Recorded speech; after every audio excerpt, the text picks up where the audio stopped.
Reka dusome ijambo ry'Imana. Tunasoma neno la Mungu. Abatesalonike ba mbere ibice 5 no ku murongo wa 17. Watesalonike wa kwanza sura yake ya 5 mstari wa 17. Musenge ubudasiba mu bibaho byose, muhore mushima, kuko ari byo Imana ibashakaho muri Kristo Yesu. Amena. Amena. Ngoma ya 2:7 12 kugeza kuri 15.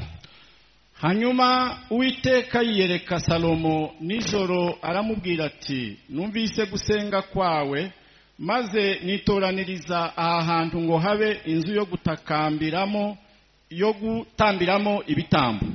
Nindamuka nkinze ijuru imvura ndigwe, cyangwa ni ntegeka inzige ngo zone igihugu, cyangwa ninohereza mugiga mu bantu banje, maze abantu banje bitiriwe izina ryanje nibica bugufi bagasenga, bagashaka mu maso hanje, bagahindukira, bakareka ingeso zabo mbi, nanje nzumva ndi mu ijuru mbababarire igicumuro cyabo, mbakirize igihugu. Uhereye none amaso yanje azaja areba, n'amatwi yanje azaja yumva gusenga kuzasengerwa aha hantu. Amen. Amen. Imana igumugisha. Mungu akubariki sana. Ndagira ngo mbatumire mwese ab'Imana yagira ubuntu. Hapa ninawaalika nyote gisi mumeneemika kwa Mungu. Dufate umwanya muto wo gusabana mu ijambo ry'Imana. Tuwe na muda mzuri wa kuweza kushirikiana katika neno la Mungu. Aboreka gusoma no kureba amatelefoni baba baretse. Labda kwa usomi mnaweza kuachia hapo, na wale ambao wanaangalia kwa simu zao waweze kuziacha kwanza.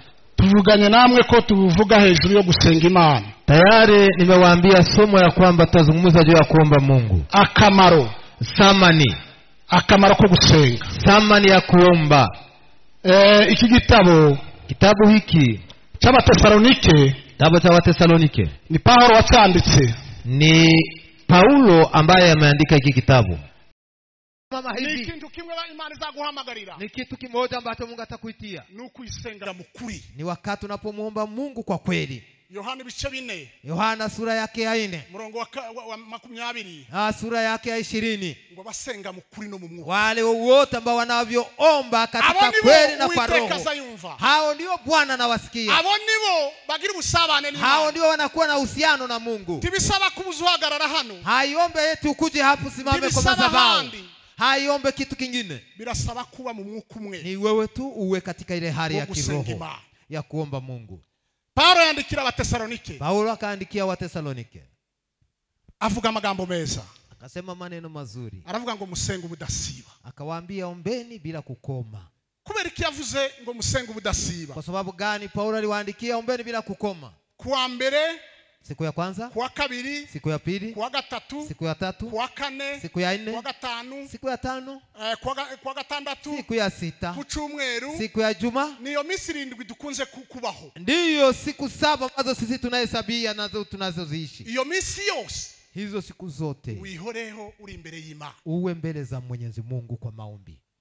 Kuba mu gusenga, maisha ya maombi, ndibisaba kuba mu mahuduma menshi. Haiombe ukamate wakati mrefu sana wa kubaki kwenye vyumba vya maombi. Ndibisaba kugira mafungo menshi. Haiombe hata kufanya kujiima mlo siku nyingi. Ariko bisaba ikintu kimwe. Lakini naomba tu kitu kimoja. Gusenga uziko nta cyaha ufite. Ile shurti ni kuomba unapojisikia wewe hauna dhambi. Niyo code. Ni hiyo tu ambayo password moja. Ndiyo password moja hiyo. Uwo mubari w'ibanga. Hiyo ndiyo herufi ya password yako. Gusenga. Ni kuomba. Tacha. Bila dhambi. Nta mafuta. Bila lawama. Matayo yarabivuze. Matayo yeye akasema hivi. Aravuga ngo saba, avuga ngo mwami mwami. Si wale waniitao Bwana Bwana, si bo bazaja mu bwami bwo mwijuru. Si wale ambao wataingia katika ufalme wa mbinguni. Keretse. Labda tu. Haleluya. Amen. Keretse. Wale tu abakora ico data shaka, wanaofanya mapenzi ya Baba. Naho bizingi. Ni hapo kuna kuwa siri. Abakora ico data shaka, wale ambao wanafanya mapenzi ya Baba. Muri iki gihe uri mu gukora iki? wewe kwa wakati unafanya nini? iyo umuntu amaze kugira imyaka 18 Kama mtu anaeneza miaka 18, ubusanzwe abantu batangira kumwigirira ikizere ko amaze kuba mukuru. Watu wote wanakutilia matumaini kama mtu anakomaa, Ko atokora mafuti, haweze kufanya maitilafa fulani, kandi yakoze abayasi. na akifanya tendo lolote kwa sababu anakuwa deja mtu mkubwa na akira na jua. Kuko ikuriye muri Sunday school, Wakati unapotoka kwa Sunday school yetu, ni byiza ko abazoe bazobohereza abana muri Sunday school. ni vizuri watoto watume kwenye Sunday school. Kuko niwe hatangirira uburere nyabwo. Hapo ndio msingi wa kulea watoto wetu katika imani.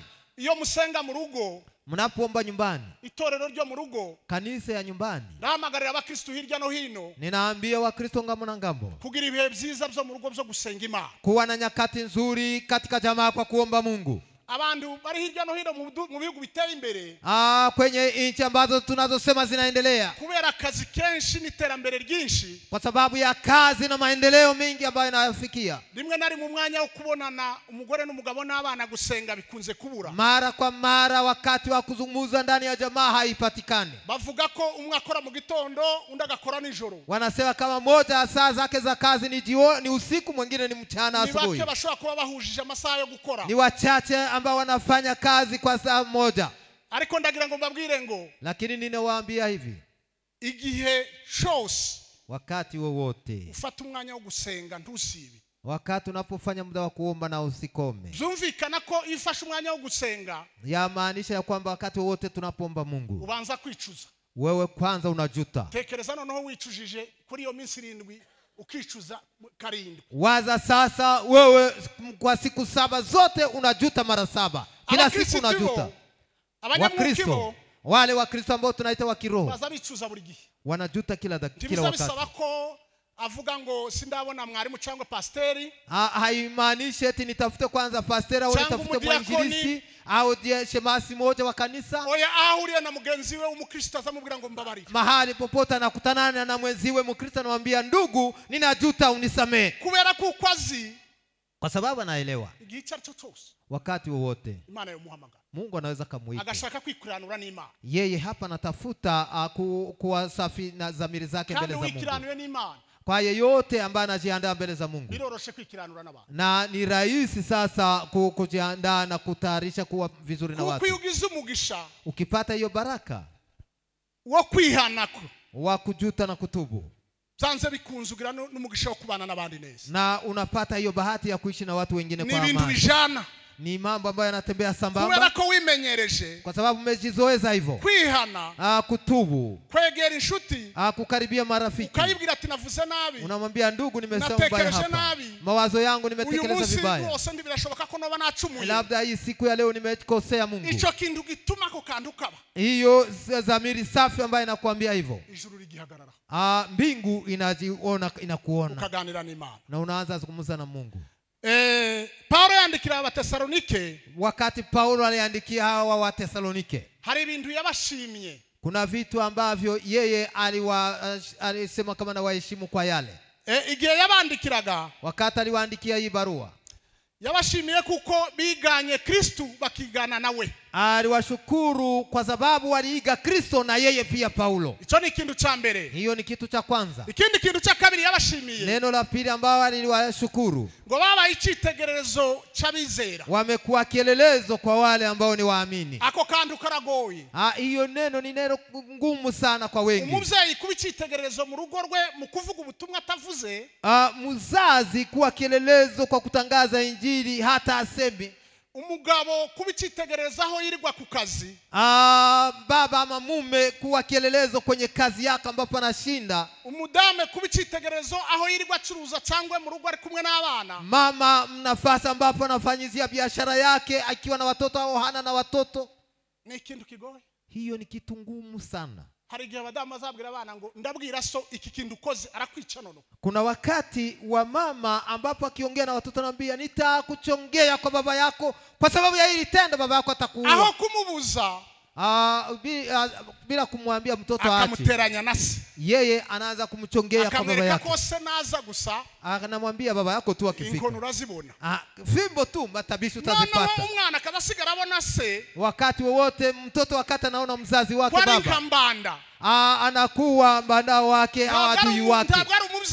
Haiko tena mzazi, ariko arazana kanyafu, lakini yeye baba kikuja tu ni fimbo. Ariko umuvyeyi umunyamwuka, lakini mama ambaye ni wa kiroho, yaba ari umugore, akiwa ni mama wa kiroho, yaba ari umugabo, akiwa ni baba wa kiroho, afata igihe cyo kuganira n'abana, anakuwa na muda wa kuzungumza na watoto, kandi akabigisha imibereho yabo myiza, na anawafundisha jinsi ya maisha yao ya vizuri ya kiroho, atarinze kuvuga ngo ndabwira kanaka, bila kumwambia nitakushtaki kwa fulani. Akumva ko uruhari rwe, anasikia kama ni jukumu lake, akumva ko izo ari inshingano ze, anasikia kama ni madaraka zake. Biblia ijambo ry'Imana riravuga, Biblia neno la Mungu inasema hivi, ngo ntimwime abana akanyafu, msimunyime mtoto fimbo. Umwana akoze ikintu kibuka mucaha, mtoto akifanya kosa na unatumia fimbo kidogo, ni inshingano z'umubyeyi, hiyo ni jukumu ya mzazi. Ntuvuge ngo isonaza, usiseme kama baba yako akikuja ako kandi umwana azakishiramo, mtoto hiyo ataikamata kwa akili yake. Ndabyibuka muri Sunday school, ninakumbuka wakati mimi nilikuwa kwenye Sunday school,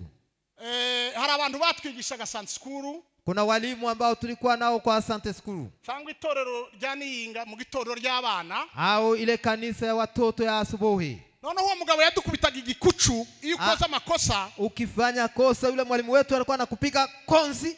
Muzi kwa abana bumwe bazasa nk'abo bari distrait iyo bari kumwe ari benshi, watoto wanapokuwa wengi wanazubaa, noneho wa mubyeyi akaza akagukubita igikucu, huyu mwalimu wetu alikuwa anakupiga konzi, kandi igikucu cy'umuntu w'umugabo, na ile konzi kabisa ya mtu mkubwa ku mutwe w'umwana, kwa kichwa cha mtoto. waza noneho wazusigara umubona muri quartier ukazukwepa, ukimwona ndani ya quartier unamkwepa kidogo, unashagura mu muhana mwe mugenda gucya ukamukwepa, unapoona ule mwalimu akikuja unakwepa kwa sababu unajua ukimubonye nk'umwarimu haumuone kama mwalimu wako, umubone nk'umubyeyi, hauone kama mzazi, ukabona kera arimo akantu katameze neza, yeye tu kimwona unakumbuka ile konzi aliyokupiga. Ndinginga abarimu ba Sunday school biki gihe, hapa ninasi walimu wa Sunday school monitor, kumenya aho bahana abana naho batagomba kubahana, wajue namna gani ya kupatia mtoto malipisi au bagomba kwirinda gukubita abana ku mutwe, na hata wazazi mujilinde sana kupiga watoto kwenye kichwa. Uko ugomba gufata umwana wao, ujue gisi unaweza kuishi na mtoto yako.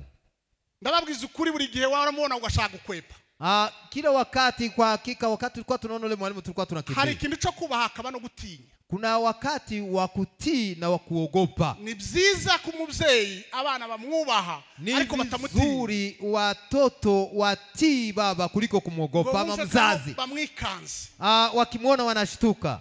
Twaza tuvuga gusenga, tulikuwa tunasema maombi hapa. Icya gatatu Paulo yashimiyeho aba Batesalonike, neno la tatu ambao Paulo alishukuru watu wa Tesalonike, ngo nuko bakira ijambo ry'Imana, ni kwamba walipokea neno la Mungu. Bwoko bw'Imana mwakira ijambo ry'Imana, taifa la Mungu pokeeni neno la Mungu. Mu bugingo bwanyu habe mu ijambo ry'Imana, katika maisha yenu mkuwe na neno la Mungu. Iyo umuntu yari ijambo ry'Imana, kama mtu tayari amekuyasha kukula neno la Mungu, hari icyo atinya, kuna kile ambacho anachokiogopa, akavuga ngo ikisino gikora, anasema hii siweze nikaifanya, kandi agifite imbaraga, na anakuwa na uwezo juu ya hilo. Ari n'umutegetsi, hata akiwa kiongozi fulani, ari n'ingabo, hata akiwa jeshi, ariko akavuga ngo kuberako, anasema kwa sababu nari amagambo y'Imana, nimepokea neno la Mungu, ikisinagikora, neno hili siweze kulitenda. Haya na mafuti, haya ni itilafu, ni kosa. Nuko Bakristo tugomba kumera, ndivyo Wakristo wanapaswa kuishi. Paulo yongera bagira inama, Paulo akawaletea shauri, naha yavuze ngo musenge ubudasiba. Hapa sasa kakuwa shauri, ombeni bila kukoma. Yarazi ko neza, alijua kinaganaga mu buzima bw'isi, katika maisha ya dunia harimo utubazo, mulikuko mashida huko. Ikibazo ufite sicho mfite, hitaji ambayo unakuwa nayo haiko mimi na mimi sina hiyo. Ibibazo abasore bafite sivyo abasaza bafite, mahitaji ya vijana sio mahitaji ya wazee. Ibibazo abakobwa bafite sivyo abakecuru bafite, mahitaji ya wanamwari au binti zetu haiko mahitaji ya wamama. Ibibazo ingabo zifite sivyo abategetsi b'abasivile bafite, mahitaji ambayo serikali inakuwa nayo si wajeshi, sio shida ya wale ambao wanafanya siasa. Ibibazo by'abarimu sivyo abaganga bafite, maswali ya waganga wauguzi sio maswali ya walimu. Buri muntu wese mu buzima yirirwamo, kila mtu kwa maisha yake ambayo anayoishi afite ibibazo bye azahura nabyo, anakuwa na mahitaji yake kwa pekee. Ariko Paulo arababwira ngo musenga ubudasiba. Paulo akawapatia shauri, ombeni bila kukosa. Gusenga, kuomba ni ukwinginga Imana. ni kumsihi Mungu. Gusenga, Kuomba ni ukurarika Imana mu buzima ni bwawe. kualika Mungu katika maisha yako. Gusenga, Kuomba ni ukuganira ni n'Imana. kuzungumza na Mungu. Gusenga, Kuomba ni ugutabaza ni kuomba msaada kugira ngo Imana igutabare mu buzima urimwo, ili Mungu aweze kukusaidia katika hali ambayo unayoipitia, mu rugendo ugendamwo, katika msafara ambao unayoifanya. Imana ibane nawe. Mungu awe pamoja na wewe. Ikindi yarababwiye ngo bagende uko bikwiye abakristo. Neno lingine akawaambia mutembee sawa sawa Kristo. Mwirinde kugenda uko mushaka. Musitembee gisi mnavyopenda nyinyi. Nimba hasohotse indirimbo mutubare hirya no hino bakasora n'ukuntu badanse, labda kama kwa karti ambao tunazoziishi, wale wapiga muziki wa kitaifa, dansa ambazo wanazozifanya, tubizane mu nzu y'Imana. Usilete kwenye kanisa la Mungu. Tubizane mu nzu y'Imana. Usilete ile michezo kwenye kanisa la Mungu. Nimba hari imyambarire isohotse, kama ni mavalio ya kisasa huko ya wale ambao wanazocheza huko nje, umuririmbyi ukomeye asohoye indirimbo, umuririmbo w'isi, waimbaji wa kimataifa wanatoa nyimbo zao za kitaifa, afite uko yasohoye stile n'ukuntu yambaye, anagisa na vaa ili aweze kuimba ile wimbo yake. Uramenye angalisho kwako. Tubizane mu nzu y'Imana. Usilete ndani ya nyumba ya Mungu. Paulo arababwira Abatesalonike, Paulo akaambia Watesalonike ngo mugende nkuko bikwiye, tembeeni sawa sawa mapenzi ya Mungu. Abakristo, wa Kristo. Ababwira iby'umuzuko, akawaambia habari za ufufuko, ababwira ukuntu Yesu Kristo azaza, akawaambia habari za kurudi kwa Yesu Kristo. Avuga ukundi impande zavuga, akasema jinsi parapanda ya mwisho itasema. Bari bafite ikibazo cy'abantu bene wabo bapfuye, walikuwa na swali juu ya ndugu zao ambao wamekufa. Kavuga ati se aba bantu ko twabahamze tukabafurira, nasema ya kwamba tayari tumekwisha kuwazika wa ndugu zetu, je tutawaona tena?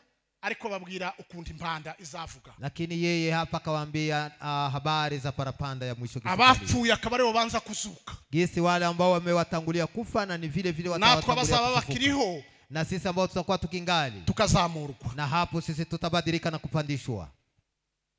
Ijambo ry'Imana, neno la Mungu, yarababwiye ngo Yesu azaza nk'umuzura. Aliwaambia kama Yesu atakuja kama vile mwizi. Ngo mube maso cyane, iweni macho, angalisho. Ariko reka mvuga kandi kuri iki kintu, acha niseme ingine kitu hapa. Yashaka kubabwira, alipendelea hapa kuwaonesha ngo birinde cyane, ili wajilinde sana. Ariko reka mbabwire, acha niwaambie hivi, Yesu azaza kumujura kubatamuzi. Yesu atakuja kama mwizi kwa wale ambao hawamjui, kubasambanyi, washirati, kubarozi, walozi, kubibyi, wezi, kubichanyi, wauaji, wale ambao wanatenda mabaya, wale ambao wanakuwa na Yesu azagaragara nk'umujura aze vuba. Yesu atakuja kwao kama mwizi kabisa na atakuja kwa haraka. Ariko basenga mu kuri no mu mwuka, lakini kwa wale ambao wanaomba kwa kweli na kwa roho, bazaba babibwiwe, wao watakuwa wako tayari wanangoja. Reka mbabwira akakanda, niwaambie hii neno. Abahungu bari mukora fiançailles n'abakobwa, vijana wetu wanafanya mafiançailles, mnajua, wanazungumza, bagasora save the date, wanatosha ile ambao tunaita save the date, bagakora programme ndetse bagakodesha masaa, wanafanya mipango yote wanatuletea. Amaze ukambwira ngo sasa uniambie, abo bahungu bagize ubwo bwenge bwo gutegura ibintu byabo, kama wa vijana wetu wanakuwa na hiyo akili ya kutayarisha hayo, Yesu azananirwa gutegura abakristo? Je, Yesu atashindwa kutayarisha kanisa lake ama Wakristo? Abanyamwuka, wenye watu wa kiroho, abasenga mu kuri no mu mwuka, wale ambao wanaomba kwa kweli na kwa roho, bazogira ubusabane n'Imana, wanakuwa na uhusiano na Mungu. Yesu azaza babizi, wao Yesu atakuja wakijua. Unavyiteguye? Je, mko tayari? Uri mu gusenga ukumva connection y'ijuru? Je, wakati wowote unapoomba unasikia ile uhusiano wa Mungu? Gusabana n'Imana mu masengesho? Je, uhusiano wako katika maombezi yako na Mungu? Reka ngubwire, hata nikwambie tena hii, mshobora kubana n'umuntu mu kanisa gutya, mnaweza kuishi hapo kanisani kama hivi tunavyoishi, kamwe kwa mudiakoni mukabana, tunaishi, mnaweza kutumika huduma moja kama vile shemasi, tunakuwa Wakristo wote tunashirikiana, pastor tukabana, bapastor bakabana, mapasteri wanashirikiana. Ariko reka ngubwire, hata nikwambie hii, abasenga mu kuri no mu mwuka, wale ambao wanaomba kwa roho na kweli, bafite uko babanye n'Imana yao, wanagisi wana uhusiano wao na Mungu, kandi mu ibanga ryao, na kwa siri yao na Mungu. Ikimenyetso cyabyo, alama ambayo nitakwambia ni imbuto zao, ni yale matunda yao. Uzubana n'uwanyu, unaishi na mwenziwe, ukabana na muri context hari, Munaishi kwa hii hali ambayo tunaishi. Intambara yaba Vita ikitokea, umwe akirukira kugupia. mtu mmoja anakimbilia kwenda kupora mali za wengine. Ukabona ibyo gupia ntacabizi. Mwingine kwa kwenda kupora mali za wengine yeye hana habari. Kuko afite connection. Kwa sababu yeye ana uhusiano wake. Afite aziranye n'Imana. Anajulikana na Mungu wake. Aziko ibi bitamureba. Anajua kama haya hayanihusu. Abaziko ibi bitamureba. Haya hayanihusu. Afite icyo azavugana n'Imana. Kuna gisi yeye anazungumza na Mungu wake. Na Mungu anamuandaa. Ibiba byose yale ambayo yanatukia yote kenshi biza biba babizi. Mara mingi wao wanajua siri. Abasenga mukuri no mu mwuka, wale ambao wanaomba kinaganaga katika kweli na kwa roho, bamenye ibintu bigiye kuba. Wanajua ni nini ambayo itafuata, matukio ni nini. Nizo nyungu zo gusenga. Ndiyo faida ya kuomba Mungu. Iyo usenga, kama wewe unaomba, ugasoma ijambo ry'Imana, unasoma neno la Mungu, uzawera imbuto. Na wewe utoa matunda. Muturanyi wawe, jirani yako, musangira kaunga n'ibishimbo, yule ambao mnachangia kaunga na maharagwe, nutundi na maneno mengine, yaza kwitegereza akabona wowe wasankaho ibibazo dufite ubunyene. Yeye anakuangalia anasema hizi shida za nyakati hizi, akabona wowe usankaho ntabyo ufite. Naona kama wewe haujali. Huyu mugabo ameze gute? Huyu baba yeye ni namna gani? Kwa dufite abana twese kimwe nawe. Tuko na watoto sawa sawa na yeye. Ko bagomba kwiga tukariha minervare. Watoto wanapaswa kusoma na tunalipa minervare. Ko tugomba kurya. Kwa hiyo ni lazima tukule sote. Ko mbona dahahaye? Mbona yeye hahangaike? Undi muntu agashaka kwikoreramo, na mtu mwingine anatafuta kugusa ndani, gukora mutaribye, kwa sababu ni mali ambayo haiko yake, no kubera ubwoba, kwa sababu ya woga, agashaka gukora mu bitaribye, anatafuta kugusia katika mambo agashaka kurimangatanya, anatafuta kufanya, agashaka kubesha, anatafuta kusema uongo. Ariko wa wundi, lakini yeye kama naratusha, unaona mtu anastarehe, akabazi kw'Imana izamuha ico kurya cha buri munsi. Anajua kama Mungu ni yeye atamshughulika kwa kumpa mulo wa kila siku. Muzamugira ngo barya bazabiruka baza bakorakora. Je, mnawazia kama wale wote ambao wanagusia ngambo na ngambo, ni wao wabayeho kurusha abandi? Je, ni wao wanaishi vizuri kushindia jamaa zingine? Baba ni dusanga isi twese. Je, wanaishi mbinguni hatuchangia hapa duniani sote? Iyo gufusha no guhura n'ibibazo, kukufisha watoto na kukumbana na maneno, wao si tuko pamoja. Ijambo ry'Imana ryavuze ngo dusenge budasiba. Neno la Mungu shauri ni kwamba tuombe bila kukoma, kandi kirenze ibyo ngo dushime, na zaidi ya hii sasa tushukuru. Nichimane dushaka. Nani hiyo mapenzi ya Mungu. Abakristo bari mu gusenga, Wakristo wanaomba, bakaba bari muri context mbi, ingalau wanakuwa katika hali mbaya. Imana yakuvanya ahantu igushiza ahandi. Mungu akikutosha katika ile hali na kutia kwa hali nyingine, ntiwibuke ko ari Imana ibikoze. Haukumbuke kama ni Mungu ambaye ametenda. Ukagira ngo ni diploma yawe yabikoze. Wewe unadhania kama ni diploma yako. Ukagira ngo ni bene wawe. Unadhania kama ni ndugu zako. Ukagira ngo nukuzi kuba. Wanasema sasa ni juni na tushime Imana yabikoze. Haushukuru Mungu ambaye amekutendea. Muramenye. Mujihadhari. Mwabakristo wa Kristo. Muramenye. Jihadharini. Nimba uriho, kama wewe uriho kubw'Imana, uko kwa sababu ya Mungu. Izi ntambara zose zabaye, hii vita yote ambayo tuko tunapitia kuva za 96 tangu mwaka wa 1996 kugeza ubu nyine hadi leo, harabazigendeyemo. Kuna wale ambao tayari wamekwisha kwenda kwa hivyo, kandi bakurusha imirimo myiza, na wao ambao walikuwa na matendo mazuri kukushindia. Nimba Imana ikikurinze, kama wewe Mungu angana kulinda, ikurinze kugira ngo wihane. Mungu anakulinda ili ujute ukatubu, umenya ku gaciro, ujue hiyo samani, umenye ko ari Imana yakurindiye, ujue kama kuna Mungu ambaye amekulinda. Nukomeza ukaguma kagenda mu bindi, ukiendelea kutembea katika mambo yako haya, hapo sasa nasema angalisho. Ariko nakubwiye ngo ni Imana yakurindiye, ni hiyo sababu tu Mungu ambaye amekulinda, kugira ngo ukiranuke, ili uweze kuwa mwaminifu mbele za Mungu. Twasomye, tumesoma haya maneno mu ngoma ya kabiri, kwa Nyakati za Pili, mambo ya Nyakati za Pili, ibice 7, sura yake ya 7, n'umurongo wa 12, mstari wake wa 12. Iki ni ikiganiro, haya ni mazungumzo ambayo nimegundua hapa, Imana yagize na Salomo, Mungu ambaye alikuwa akimzungumza mfalme Sulemani. Imana yagize ikiganiro nawe ari nijoro, Mungu alizungumza naye ikiwa usiku. Imana iziganira n'umuntu kumanywa cyangwa nijoro igishakiye. Mungu uzungumza na mtu wakati yoyote Mungu anapenda, ikiwa usiku wala mchana. Imana iramubwira, Mungu akamwambia Sulemani ko ariyo yemeye ko bagirira urwo rusengeraho, ni yeye ambaye amekubali ile hekalu ijengwe, kugira ngo baza batangiramwe amaturo y'ishimwe, ili wao wanaleta sadaka zao za shukrani. Iyo tuje gusenga hano, wakati tunapokuja kuomba hapa, tuza gutanga amaturo y'ishimwe kubz'Imana yadukoreye, tunakuja kuleta shukrani, sadaka zetu za shukrani kwa yale ambayo Mungu ametutendea. Ishimwe rya mbere ni riba mu mutima, shukrani ya kwanza ni ile ambayo inakuwa ndani ya mioyo yetu. Ukaravuga tereka nje guterana n'abandi kugira ngo shime Imana kubz'Imana yakoze, yakoze. Acha niende kukusanyika pamoja na wengine kwa kushukuru Mungu kwa yale ambayo Mungu amenitendea. Kandi numve n'ijambo ry'Imana cy'Imana ishaka. Na nisikie neno la Mungu nini Mungu anapenda kwangu. Imana ibwira Salomo uwo munsi. Mungu akamwambia mfalme Sulemani hivi. Iramubwira ngo nindamuka. Mungu akamwambia kama ninaweza. Nindamuka. Kama ninaweza mimi Mungu. Kinzi ijuru. Nikifunga mbingu. Imvura ntigwe. Mvua zisinyeshe. Cyangwa ngategeka inzige. Ninaamuru nzige. Zikona imyaka yo mu gihugu. Zikule na kukula mimea yote ya nchi. Cyangwa nkohereza. Ninaweza kutuma. Mugiga. Tauni, magonjwa ya tauni. Mu bantu banje. Kwenye watu wangu nimenenjite kwa leo. Ngwariko. Lakini abitirirwa izina ryanje. Wale ambao wanaitwa kwa jina langu. Nibaza imbere yanje. Wakifika mbele zangu. Bakicisha bugufi. Wananyenyekea. Bakareka ingeso zabo. Wanajitenga na matendo yao mabaya. Bagasenga. Wanaomba. Nzumva gusenga kwao. Mimi Mungu nitasikia maombi yao. Mbakiriza igihugu. Na nitaponyesha nchi. Nimba igihugu kidakize. Kama nchi haipone. Abakristo bagomba kugira contribution kugira ngo igihugu kiri. Hapa sasa kuna jukumu ya Wakristo ambao hawaifanye ili nchi yao ipone. Ntabwo ari bivuze ubisome. Haiko mimi ni Biblia ambayo inaisema. Abantu banje. Watu wangu. Bitiriwe izina ryanje. Ambao wanaitwa kwa jina langu Mungu. Ni mwebwe n'abandi. Ni nyinyi na wengine. Ngo nibaza. Wakija.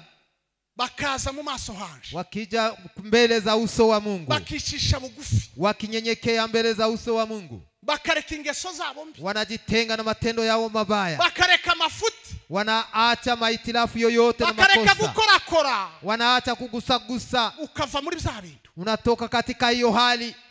Ngo bagasenga. Wanaomba Mungu. Ngo nzabumva ndi mu ijuru. Mimi Mungu nikiwa mbinguni nitawasikia. Ngo mbababarira ibicumuro byabo. Nitasamehe dhambi zao. Mbakiriza igihugu. Na hapo mimi Mungu nitaponya nchi. Sinzi nimba wose uri mu gusenga inshuro zingahe ku munsi. Je, sijue wewe unaomba mara ngapi kwa siku? Ariko ijambo ry'Imana ryatubwiye ngo. Lakini neno la Mungu limetualika hivi. Ngo dusenga ubudasiba. Ombeni bila kukoma. Dusenga ubudasiba. Ombeni bila kukoma. Nusenga buri munsi. Ukiomba kila siku. Birumvikana kuzihana buri munsi. Hapo yamaanisha kwamba wewe utatubu kila siku.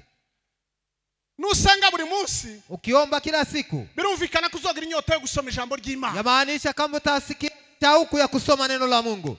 Abantu benshi ndi bari mu gusoma ijambo ry'Imana. Watu wengi hawasome neno la Mungu. Twabwira abantu ngo barengeze bafite Biblia hano. Tukiambia watu ambao wanakuwa na Biblia wazioneshe tu. Watuoneshe tu Biblia. Hogaragara abantu baki. Yawezekana kama idadi inaweza kuwa ndogo. Cyane urubyiruko. Zaidi sana wa vijana wetu. Ndabingingira mwa basore mwe. Vijana wetu ninawasihi. Ni byiza gutunga Biblia. Ni vizuri kuwa na Biblia nyumbani. Kuko uza wiba uvuye mu masomo. Kwa sababu unajifunza ukitoka kwenye masomo. Ukavuga tereka nsome. Wewe unaanza kukamata muda kidogo kwa kusoma. Verse imwe cyangwa isura imwe. Sura moja au mstari moja kwa Biblia. Ariko ndababwira ngo. Lakini niwaambie hivi. Ukukomeza gusoma ijambo ry'Imana. Gisu unavyoendelea kwa kusoma neno la Mungu. Ni kukomeza kuguma kuba imbere y'Imana. Na ni hivyo unaendelea kuwa mbele za Mungu. Ni kukomeza kugira inyota yo gukirana. Na ni hivyo unakuwa na shauku ya kwenda kujitakasa. Ni kumenya ko nabandi ba mbere. Ni kujua kwamba na wale ambao wametutangulia. Nabo bagiye bahura n'ibindi bibazo. Na wao walikumbana na mashida zao. N'izindi ntambara nkizo ufite. Na vita kama vile na wewe uko ndani ya vita. Ntagiye turimo kitabayeho. Hakuna nyakati ambazo tunazipitia ambazo hazikukuwakako. Nimba uri mu kuja kwirigwana ugakora mafuti. Kama wewe unaenda unashinda huko na unafanya dhambi huko. Umenye ngo ni wewe uhemutse. Ujue kama ni wewe ambao unajikosea. Ariko ibi bihe by'intambara. Lakini hizi nyakati za vita. Usomye muri Bibiliya isezerano rya kera. Ukisoma Biblia agano la kale. Usanga hari intambara naho zaba. Unakuta vita vilikuweko. Abantu baragize ibibazo hirya no hino. Na watu walikumbana na mashida huko na huko. Barahunze. Walikimbia. Ndetse n'abanyesere bakajanwa amateka na wengine taifa la Israeli kaenda matekwa na wengine. Na hiyo ilikuwa ni taifa la Mungu. Ntagitangaza rero biyebi. Hakuna ajabu sasa ambayo inakuwa. Ndiwikange. Usishituke. Ngo bibe byakuvana mu buntu bw'Imana. Iweze kukutosha katika neema ya Mungu. Uwe wakora makosa. Uweze kufanya makosa. Uwe wakwiba. Uweze kuiba. Humura. Ninakwambia tulia. Ni nyakati ambazo zinafika kwa kila mtu yeyote. Ariko wihe gahunda. Lakini wewe ujipe mpango. Usenge ubudasiba. Uwe unaomba bila kukoma. Reka turangize tuvuge umuntu umwe wamenye akaciro ko gusenga. Tunaenda kumalizia tukisema mtu mmoja ambaye aliyegundua hii siri ambayo ya kuomba Mungu. Danieli murabizi ko yari umunyagano. Danieli alikuwa ni mtu ambaye amekwenda matekwa. Umurefugee uramuzi ko ntabafite agaciro. Mnajua hata mkimbizi hana thamani mahali ambapo alikimbilia. Murabizi iyo abantu bagiye bahunga hirya no hino. Ninyi nyote mnajua kama mtu anakimbia huko na huko. Muzamubona amashitingi bazashiramwe abantu. Mnaona ile mashitingi ambazo wanawatia, zile hema ambazo wanatia ndani. Muzamukundu abana n'abavyeyi babo bari mukantu kamwe. Mnajua gisi jamaa zinaishi katika zile hema. Muzukundu bazabashira ku murongo kugira ngo babapokeze mukama mumuja ku murongo mwese gutya. Mnajua gisi wanawatia kwenye mstari kila asubuhi kwa kuweza kupokea mlo. Bavuga ngo uyu ni umugabo ukomeye. Anasema huyu haiko mtu wa kiume. Huyu havae vazi la orande la kushtusha. Ninyi nyote kwa mstari moja. Hapo wewe hauna thamani tena. Tayari wewe ni mkimbizi. Ba Danieli, wa ndugu Danieli na wengine. Aho bageze aho. Wakati walifikia kwa hiyo kiwango. Ageze mu gihugu. Wakati walifika kwa hii nchi. Kitari chabo. Nchi ambayo haikukuwa nchi yao. Abana n'abami batari ababo. Na watu ambao ni wageni kwao. N'abaturanyi batabanye. Jirani ambao hawakukuwa majirani zao mbele. Ariko agira umugisha w'Imana. Lakini akakuwa na baraka za Mungu. Baramukunda harya bamuhitamwo. Wakampenda na wakamchagua miongoni mwa umugabo w'umunyaburanga. Alikuwa na umbo nzuri. Kandi yaragira ubwenge. Na alikuwa na akili safi. Agera igihe niko ndihuta agera igihe bamushira mu buyobozi. Akafika tu ambapo walimuingiza katika uongozi wa nchi. Ageze ahantu hamwe. Wakati walimaliza kumtawaza huko. Cyangwa mu gihe kimwe. Kwa nyakati zimoja fulani. Biba ngombwa ko abantu bamwitegereza. Na watu wakaanza mchungulia sana. Bamugirira ishari. Wakasikia wivu. Baravuga tuyu nawe. Kasema huyu naye ni nini tena? Ageze no mu gihugu cacu, ageze no mu myanya imeze gutya. Anafika kwa nchi yetu kama mgeni, tayari wanamtambawaza kwa kiwango fulani. Nimba ufite ibibazo byo bakugira ishari ni bisanzwe n'abandi barabigise. Kama wewe una ile shida eti wamekuonea wivu na wengine waliwaoneaka wivu mbeleni. Umenye kubyitwara. Lakini wewe ujue utatembea namna gani katika hiyo hali. Ujue katika hiyo hali wewe utatembea namna gani. Aba bagabo baraza babwira umwami Dario. Hawa watu wakakuja kwa mfalme Darius. Baramubwira ngo mu minsi 30. Kamwambia mfalme Darius kwa siku 30. Abategetsi cyangwa abagabo mu gihugu cawe. Sisi kama wanaume wa nchi yako. Abagabo twatekereje cyangwa abayobozi abategetsi. Sisi tumetafakari kama vile wa bunge wako. Tuona ko mu minsi 30. Tukaona kama kwa siku 30. Ari nta muntu uzasenga Imana ahubwo abantu bazakuramye. Kusikuwe mtu mwingine wa kuomba mwingine Mungu isipokuwa kukuabudu wewe. Alikuwa umutego kugira ngo bazafatishe Danieli. Na hiyo ilikuwa wivu kwa sababu watafute Danieli. Bari babizi ko atazabikora. Walijua hakika kama Danieli hataweza kuifanya hivyo. Bari baraganiriye baramwitegereza baramureba baramuhindura. Walizungumza naye wakamchunguza huko na huko kwa maneno, wakaona Danieli hawezi kufanya hivyo. Babona ntange sombi agira. Wakaona kwake hakuna tabia mbaya. Babona nta ruswa agira. Wakaona kwake apokee rushwa. Babona nta mafuta agira. Wakaona kwake hakuna itirafu. Baravuga ndahandi tuzomufatira. Wakasema hakuna nafasi nyingine. Keretse ku Mana isipokuwa tu kwa huyu Mungu wako. Abantu baguturaniye. Watu ambao wanaishi na wewe. Biblia izivuga ngo adui ni wa nyumbani. Baravuga ngo umwanzi wa mbere ni wo mu rugo. Abantu baguturaniye. Wale ambao wanaishi na wewe. Cyangwa mujana cyangwa mukorana. Wale ambao mnatembea nao, wale mnafanya kazi pamoja. Wanaweza kuwa na wewe wivu. Bagashaka impamvu kundu bo guteza ikibazo. Wanatafuta namna gani wanaweza kukuletea shida. Mwabakristo mwe. Enyi wa Kristo. Bwoko bw'Imana nshuti zanje. Taifa la Mungu na rafiki zangu. Muramenye ntibakagufatire mu bwibyi. Ujihadhari wasikukamatie ndani ya wizi. Kandi witirwa izina ry'Imana. Na wewe una jina la Mkristo wa mwana wa Mungu. Wakutafutia mambo mengine yote wakukose. Bavuga ati ni ku Mana ye niho twumva. Waseme tu kwa Mungu wake ndipo tutampata. Baravuga ngo Danieli nta handi twamufatira. Wakasema Danieli hatuna nafasi nyingine tunaweza kumpata. Barapanga baza kubwira umwami. Wakapanga hizo njama na wakaenda kwa mfalme Darius. Umwami waravuga ati aba bantu bampaye agaciro kweli. Basi akaona hii bunge yangu imenipatia thamani kubwa sana. Iyo mundaza kukugutega akakugwisha mucaha cyangwa mu mafuti. Kama mtu anatafuta kukuingiza katika dhambi wala kukupotosha. Akwereka kwa gukunda cyangwa uri mwiza cyangwa ufite yeye ukupaka kabisa na kuambia wewe ni mzuri, wewe unajua kusema, wewe ni mtu wa thamani. Kuramenya abo bantu bagushekerera uri mukuru. Basi jihadharini na wale watu ambao wanakupembeleza na wewe ni mtu mkubwa. Uramenya abo bantu bagukuyakuya bakubwira utugambo twiza. Jihadhari na wale watu ambao wanakupanguza na wewe uko mtu mkubwa. Bashobora kuba bashaka kuguta mukaga. Labda wanatafuta kukuangusha katika dhambi fulani. Kensha abantu bagwa mukaga.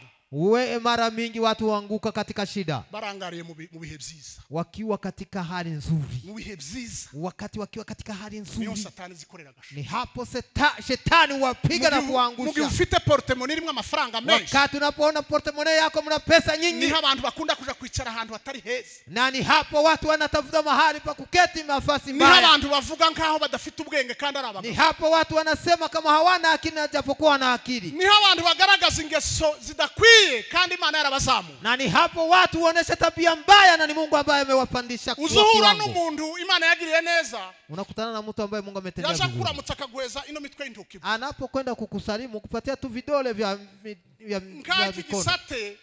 Hii ingine mkono yote. Imana yaramuzamu. Kwa sababu Mungu tayari amenipandisha.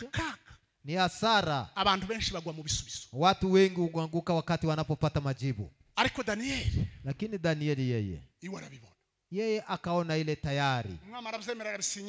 Mfalme Darius akakubali na akastia saini yake. Amaze kubisinya amakuru agera kuri Danieli. Wakati alimaliza kubisaini habari zikafika kwa Danieli. Birashoboka ko ari babandi bagiye kubwira umwami ari bazi kubwira Danieli ati basinye. Yawezekana wale ambao walienda kumwambia mfalme na ndio wale walikimbilia kwa Danieli kumwambia basi tayari mfalme kwisha kusaini. Kabaye wafashwe. Tayari hapa wamekukamata.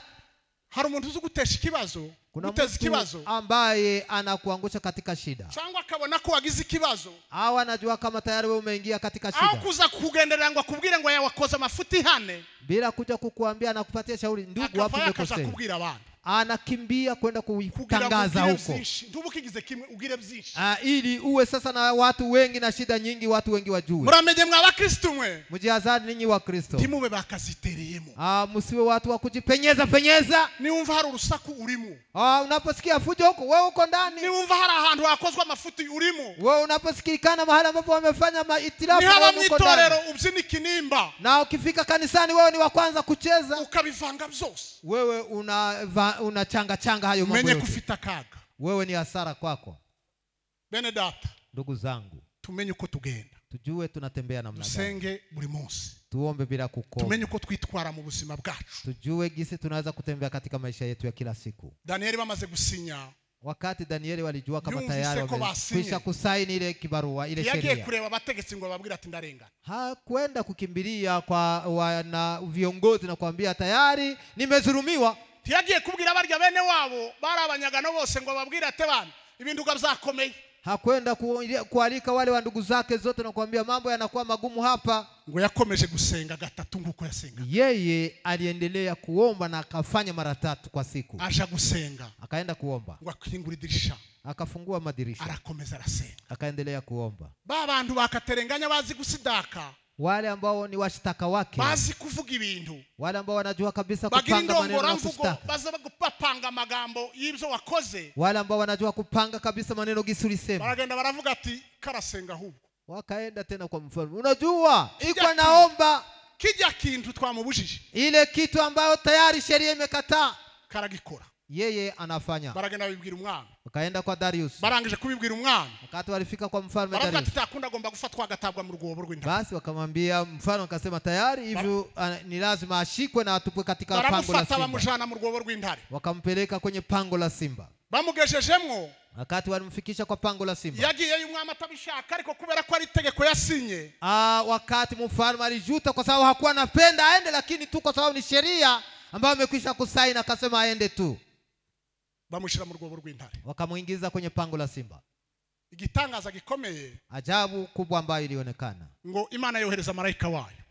Mungu akatuma malaika wake. Ngo afunga kanwa k'intare. Akafunga kinywa cha simba. Iyo wasenze buri gihe. Kama unapoomba bila kukoma. Imana yohereza. Mungu anatuma abakurwanirira wale ambao watakupigania. Wewe ugatekereza ko bicitse. Wewe unasema kama hapa mara hiyo sitatoka. Ariko kabona burongeye burakiye. Na unaona tena bunakucha. Burongeye burisha. Na unaona tena usiku. Abana burongeye barize. Unaona watoto wanasoma. Abana burongeye baratsinze. Unaona watoto wanapata ushindi. Indwara barafite ikongera igakira. Unaona tena ubuzima bukongera bukabaho. Maisha yanaendelea. Danieli bari batekereje kwake karangi. Danieli ambapo waliwazia kama tayari amekufa. Mu gitondo bagiye kureba. Asubuhi walipoenda kuangalia. Wasanga ari muzima. Wakamkuta kwenye pango la simba yu hai. Acha nikwambie hivi. abantu barimo kuvuga ngo iwawe ntibabyuka. Kuna wale ambao wanasema kwako hamtaamka. Aho uko bintu bimeze. Gisi mambo yanaonekana. Context yararimo. Gisi hali ambapo anapoipitia. Akazi gashize n'ukuntu byari bimeze. Gisi kazi naisha na gisi alikuwa. Turamubona. Hapa tunamuona naye. Turaza kumureba. Tutaenda kumwangalia. Yari yarigize igitangaza. Yeye alikuwa anajifanya wa ajabu. Ariko senga buri munsi. Alikuwa anaomba kila siku. Bazabona ari bisanzwe. Wanaona ni kawaida. Babone burakiye. Waone unakucha. Babone urariye. Waone unakula. Babone wishuriye abana. Waone unalipia watoto. Bwoko bw'Imana. Taifa la Mungu. Mu gitondo. Asubuhi. Umwami ngo aribamburura mu gitondo. Asubuhi na manane mfalme akaamka kwenye kitanda chake. Ngo ndiyasinzira iryo joro. Hiyo usiku mfalme Darius akasinzira. Abamucurangiraga arababwira ngo nibareke. Wale ambao walikuwa kuja kuimba kwake akamwambia muache kuimba. Bari bakoze ku muntu w'Imana. Kwa sababu amegusa mtu wa Mungu. Ndakwinginze. Ninakusii. Ngo wirinde gucokoza umuntu w'Imana. Wewe ujilinde kuchokoza mtu wa Mungu. Uri mukuvogera mu mafuti yawe ukagenda. Wewe unaenda katika zile dhambi zako na makufuru yako. Ariko uramenye utaza kwikoraho. Lakini usijiguse ndugu yangu. Uramenye utaza kwikoraho. Wewe ujihadhari usijiguse. Mu gitondo bagiye. Wakati walienda asubuhi. Basanga Danieli ni muzima. Wakakuta Danieli ni mzima. Bamukuramo. Wakamtosha kwenye pango la simba. Barya bari bamugambaniye. Wakaleta wale ambao walimuzia baterera mu rwarwobo. Wakawatupa kwenye hilo pango. Intare ngo zibasamira hejuru. Simba zilifungua kinywa na kuwararua. Zirabafunagura. Zikawavunja vunja. Ikindi kintu chongeyeho. Neno lingine. Danieli noneho wa mwanya yarafite. Danieli ile wakati siwo bamuhaye indi. Wakampandishia tena ngazi. Bamuhaye undi. Wakampandishia ngazi. Kandi baravuga ngo Imana ye. Wakasema Mungu wa Danieli. Imana ye ngo niyo tugomba gusenga. Hiyo Mungu ambayo tunapaswa kuomba sote. Humura muri ibyo bibazo urimwo. Basi ningekusivumilia katika hayo maneno unafikia. Mwisho wa hayo iraza kuzamura icubahiro cy'Imana. Mungu atakupandishia utukufu wa Mungu. Ibyo bibazo urimwo. Hayo maguma ambayo unayapitia. Izo ngorane urimwo. Hayo mashida ambayo unapitia. Iyo misongo urimwo. Hiyo somo ambayo unapitia. Utwo tundu. Hayo maneno yote. Nta kindi bikurikiye. Haifulenge ingine. Nusenga ubudasiba. Ukiomba bila kukoma. Ico bize gushaka gusa. Kitu ambacho kinachotafuta. Nukugira ngo Imana yawe imenyekane. Ni kuona utukufu wa Mungu. Haleluya. Amena. Nukugira ngo Imana yawe imenyekane. Ni kwamba Mungu wako ajulikane. Ureke kubiturubuza. Wewe usitoshe mbele. Nguze kuvuga ngo nabandi bangiriye gutya. Usisema kani wengine ambao wamenitendea hivi. Nguze kuvuga ngo nje ndibankunda. Uanze kusema eti wengine hawanipendi. Muri ritorero singira kivugira. Kwa kanisa hili sina mtu wa kunitetea. Muri aka kazi singira kivugira. Hata kwa kazi yangu hakuna kunitetea. Jewe singira umfasha. Mimi sina kunisaidia. Reka ibyo ngibyo zo kwirwanirira. Achana na hayo maneno kupigania. Omba bila kukoma. Wegera Imana. Umkaribie Mungu. Wicishe bugufi. Unyenyekee. Imana yo mwijuru. Mungu wa mbinguni. Izitaba. Ambaye anaye izimenya biherereye. Ambaye anaona wale ambao kwa upekee faragarani. Muchumbu senge. Ingia katika chumba chako na ufunge milango uombe. Imana izimenya byiherereye. Mungu ambaye anajua mambo ya siri. Ni yeye ambaye atakujibu. Mwakira ijambo ry'Imana. Pokeeni neno la Mungu. Imana ibahumugisha. Mungu awabariki. Imana ibagasanire. Mungu awabariki. Muhumure. Vumilia. Ibihe turimo. Nabandi babinyuzemo. Na wengine walizipitia. Ikibuga dukiniramo. Nabandi bagikiniyemo. Na wengine walipitia. Arikutekereze kuri finalite yawe. Tuanze kuanzia mwisho. Hakindi Imana ishaka. Hakuna ingine Mungu anatafuta. Kuzwe mu mutima wawe no mu bugingo. Ni kwamba Mungu ainuliwe katika moyo wako. Witeka shimwe. Mungu asifiwe. Witeka ahimbazwe. Bwana wetu asifiwe. Kubw'izina rya Yesu. Katika jina la Yesu. Amen. Amen.